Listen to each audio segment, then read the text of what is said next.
স্কুলটা তালা দিছি। আমরা কালকে ত্রিপুরা শিক্ষামন্ত্রী ডিক্লেয়ার দিচ্ছে যে সবারই আবার রিভিউ দেওয়া হবে, ঠিক আছে। তো আমরা স্কুলে আইছি, যে স্কুল থেকে তো মার্কটা গেছে, তো আমরা ওই মার্কটা আমরা স্কুলে দেখতাম আইছি।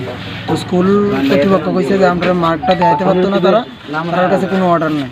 তো আমরা বলছি যেহেতু অর্ডার নাই, কইছে তারা কোর্টের থেকে অর্ডার এলে তারা দেখাইতে পারবো। তো আমরা এতদিন আন্দোলন করছি বলে তো ত্রিপুরা শিক্ষামন্ত্রী কালকে ডিক্লেয়ার দিচ্ছে একটা, ঠিক আছে। তো আমরা আবার আন্দোলন চালাই যাবো। ওই আন্দোলনটা করার পরে আমরা যাতে মার্কটা আমরা দেখতাম। অন্যান্য স্কুলও আশ্বাস দেওয়া দিচ্ছে যে তারা হেল্প করবো, স্কুল থেকে পাস করানোর দায়িত্ব, ঠিক আছে। তো আমরা স্কুলে এরকম কোনো কিছু করতেছি না। নেক্সট পদক্ষেপ আরও গুরুতর আন্দোলন করবো।